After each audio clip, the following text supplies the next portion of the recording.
Alright guys, TacticalRab back again today. Hope you're doing well and enjoying your day so far as Rostermania trundles on in the background. The big question that has been raised by many is, should Drazah have joined FaZe or gone to the OpTic Texas offer that he had on the table? Many players have given their thoughts on this, whether you take the OpTic offer for the content or what that means over there for your career, or do you join FaZe with probably more prize money coming along. Envoy says from his point of view, Drazah made 100% the correct decision, and he would have done the same if FaZe gave him any offer at all in any role. Very much intrigued to hear your perspective in the comments below. Hit the like button if you enjoy. Subscribe if you're new as always, I would greatly appreciate it. First of all, just wanted to mention on Rostermania quickly, Gunless. What a player Gunless was during, the years that he came up. Infinite Warfare especially, but even over the coming years, World War II, Black Ops 4, Gunless was such a great player on that Luminosity team. They won that event, of course, at Fort Worth, where Gunless was an absolute dominant force. But ever since, he was around last season in Vanguard, but since then, when he had that illness, right, he stepped away. Sparks came in.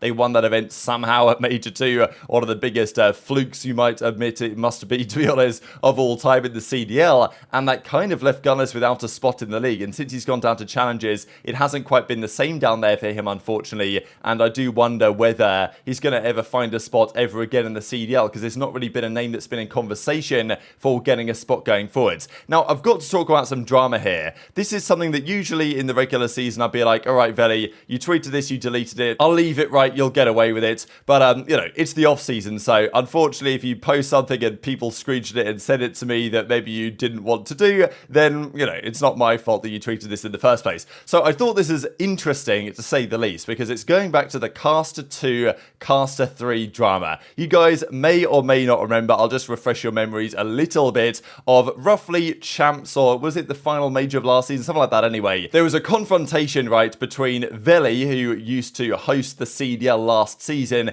and two other casters who were named by Crim6, Caster 2 and Caster 3. Now, Crim gave his point on this because Veli ended up, after this whole confrontation, Veli quit, right? And he was like, look, I can't work with these guys again, and he decided to step down from his role and go and do other things, and hopefully he's doing well in what he's doing today. But, Crim6, obviously, you know how this guy is, talking about Caster 2, Caster 3. So I think Caster 1 was Veli. Caster 2, we think we worked out was Blaze, and Caster 3 we think was Bryce. That's the rumour, we don't know, but I think that we kind of figured out that those were the men involved at the very least, and so Crim6 is talking about this, and yeah, Bryce Caster 2, Blaze Caster 3, and then as this guy says, the other way around. So I think that's what was going on anyway. So now we get this tweet, who, a couple of guys immediately screenshotted this and sent it to me, so I do much appreciate it. So there's Veli tweets out, I dated Caster 2's ex, so I'm guessing Blaze, who's the guy who did the interviews, right, for the last season or so.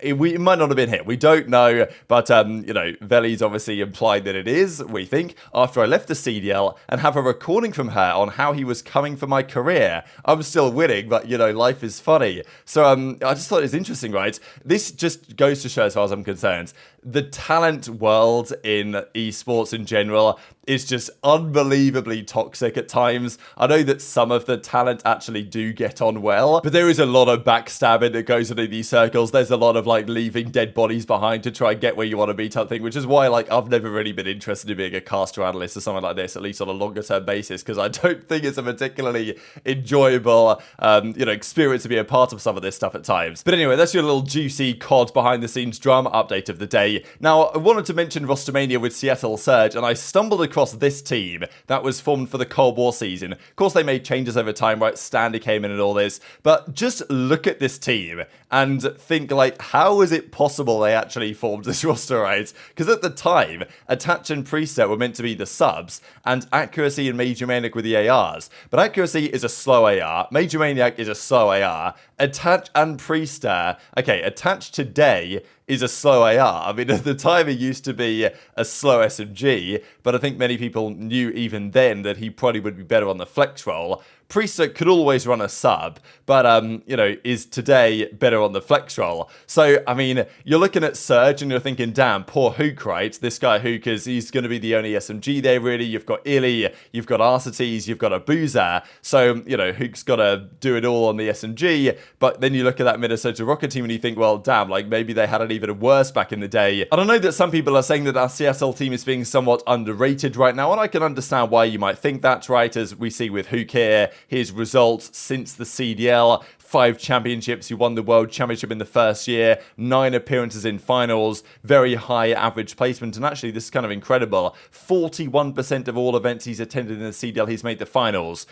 I think this percentage is going to start to go down for the upcoming season if he does join Surge. But still, that is nonetheless pretty impressive stuff. Now, speaking of OpTic SMG players or former OpTic SMG players, we've got to mention this from Envoy. So the Merc and Maven podcast comes out with Envoy from Toronto now. I think he's moving there in a month and a half, something like that. So you know, to get ready for the upcoming season, all that type of stuff. Gave some interesting thoughts on not just, there were some rumors that he discusses that in the early days of Rostermania, he had discussions with Surge. That might have gone somewhere. We heard the rumors as well that he was talking to Boston and also talking to OpTic, and he does say that from his understanding, even though he spoke with OpTic early days and, you know, with Shotzzy and Dashy and these guys just to see what could be on the table there, he was relatively well aware that they wanted Pred. That was what they wanted to do, and despite those early rumors coming out at the start of Rostermania that OpTic had engaged in conversations with Envoy, Envoy knew himself that he wasn't really going to get that OpTic offer, so he was looking for other opportunities, and it definitely seems like the Toronto one was the best one on the table. That's where he decided to go. But he does say that if FaZe had given him the offer, which, you know, there's a world in which they could have done, changed the roles around, he would have gone for it for sure, and that makes sense when your decision is between FaZe and Toronto, when there's no OpTic on the table. But in Drazah's case, he had the OpTic offer for, we believe, days before FaZe actually reached out and said, hey, we're interested, before then immediately snapping up that one.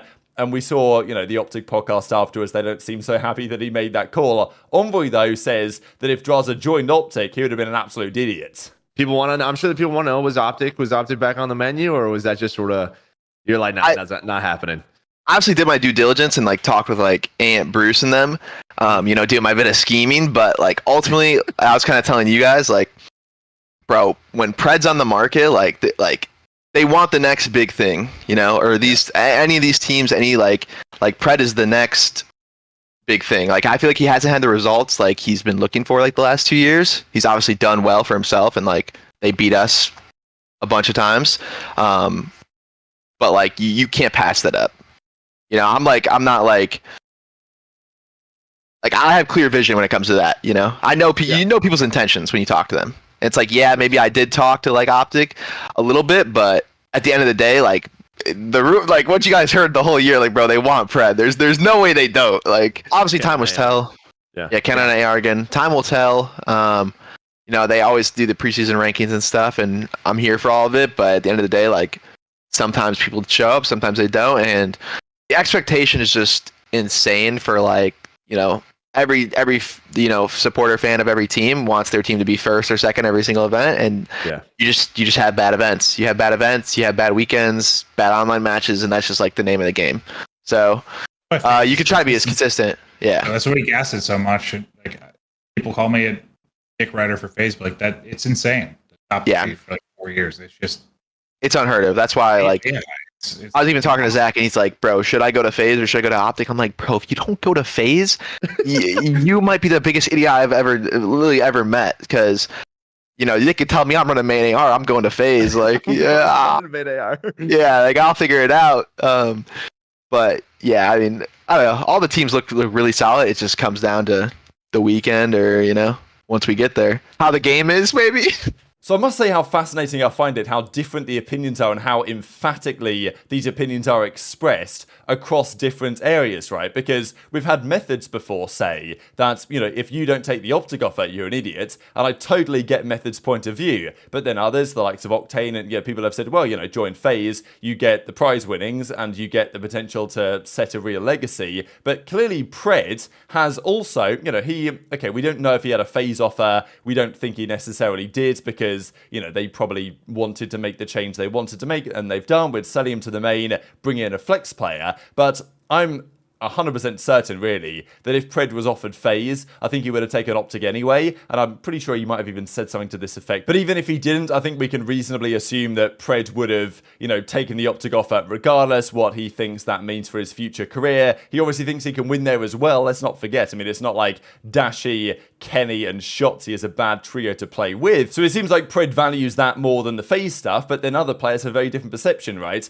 And it's not all about winning for certain players, but it is about winning for most players. And yes, you can do that on OpTic, but FaZe will give you better chances, it seems, to do it. But I thought that, you know, Envoy's perspective was interesting because he was not even saying to Drazah, oh yeah, well, you know, it's 50-50, isn't it? Like, doesn't really matter what you join, FaZe or OpTic. Like, those are the two best teams that you want to join in the entire league, so just make your call. But he's telling Drazah, like, join FaZe or you're an idiot, basically. So it confirms that, for sure, Envoy would take the FaZe offer over the OpTic offer. And, you know, from Envoy's perspective, that kind of makes sense. Envoy, when he was involved in OpTic, when you're on OpTic, you're going to do content stuff, but he was less of like the primary #1 personality at OpTic that Scump was, and Shotzzy is, and Dashy is, and certainly Pred will be. So that part of the benefit of OpTic maybe wouldn't apply as much to Envoy as it would to other players, the likes of Pred and, you know, Methods, for example, joining them as a content guy recently. So Drazah had to make the call, but obviously Drazah went for FaZe as well because of the numbers that we see here.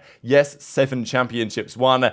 Now, people say, oh, well, in the last couple of years, they only won 1, and OpTic have only won 1, which is true, but FaZe have made plenty of second places, plenty of grand finals, and arguably they should have won way more grand finals than they did. But they will make, you would think, more prize money, FaZe and all the other teams will in the CDL for the upcoming season, and they are probably more likely to win more events based on the history that we know over the last several years. So do you join the best team, or do you join, you know, the greatest organization, as it were? That is a debate, and I think a lot of players are pretty 50-50 split on this. Players that have an inclination towards content and having that side of their brand and building up a real legacy and, you know, a brand at a content base, let's say like Scump has, and like Shotzzy would, or like Dashy is, even after they retire, they will definitely align a little bit more with the OpTic side. Players like Drazah and others, especially who want to embrace a little bit more of the villain role, will certainly choose FaZe. But I thought that Envoy might be a little bit more like a 50-50 on it, right? Given he played for OpTic. But he's like, no, for sure you join FaZe absolutely every single day of the week as far as he's concerned. So read your thoughts on that in the comment section below. A